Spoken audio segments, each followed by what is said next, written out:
నమస్తే ఆంధ్రప్రభకు స్వాగతం.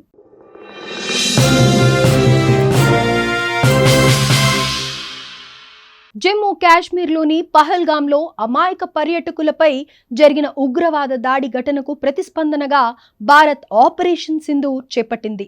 ఉగ్రవాదాన్ని పెంచి పోషిస్తున్న పాకిస్తాన్కు గట్టి సమాధానం ఇచ్చింది. ఈ మేరకు పాకిస్తాన్తో పాటు ఆక్రమిత కాశ్మీర్లో ఉన్న మొత్తం 9 ఉగ్ర శిబిరాలను ధ్వంసం చేసింది. వ్యూహాత్మక సైనిక లక్ష్యాలను ఛేదించిన భారత్ ఉగ్రవాదంపై తన కఠిన వైఖరిని యావత్ ప్రపంచానికి తెలిసేలా చేసింది. ఉగ్రవాదంపై జీరో టాలరెన్స్ విధానానికి అనుగుణంగా భారత్ కేవలం ఉగ్రవాద మౌలిక సదుపాయాలనే లక్ష్యంగా చేసుకుని దాడులు నిర్వహించింది. ఆపరేషన్ సింధూర్ తర్వాత మీసాలు మెలేస్తూ దాడులకు పాల్పడిన పాకిస్తాన్ను భారత్ చావు దెబ్బ కొట్టింది. పాక్ దాడులను సమర్థవంతంగా తిప్పికొడుతూ కీలక ఎయిర్ బేస్లను నేలమట్టం చేసింది భారత్. దీంతో కాళ్ల బేరానికి వచ్చింది దాయాది పాక్.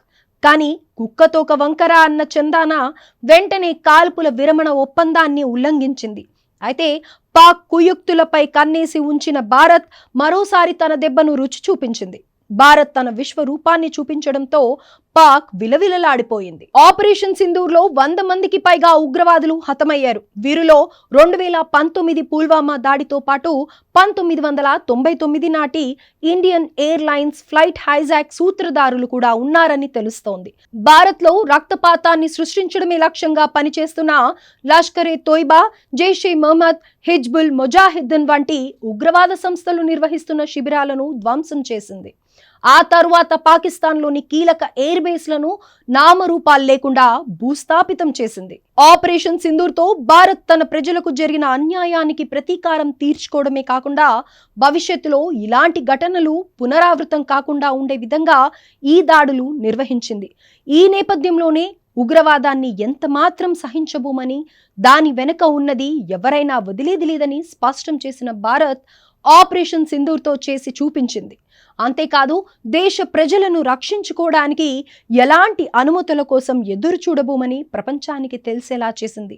ఈ క్రమంలోనే కవ్వింపు చర్యలకు పాల్పడుతూ రెచ్చగొడితే ప్రతిస్పందించడమే కాకుండా ప్రతీకారం కూడా తీర్చుకుంటుందని నిరూపించింది.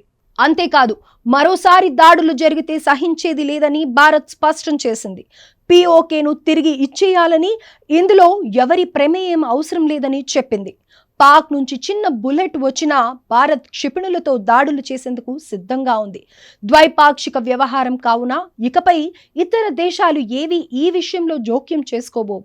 ఒకవేళ మధ్యవర్తిత్వం చేసుకునేందుకు వచ్చిన భారత్ వినేలా లేదు. ఇక ఈ సమయంలో ఉగ్రవాదులను అప్పగించడం, పిఓకేను వదులుకోవడం తప్ప పాకిస్తాన్కు ఇంకో ఆప్షన్ లేదని చెప్పవచ్చు.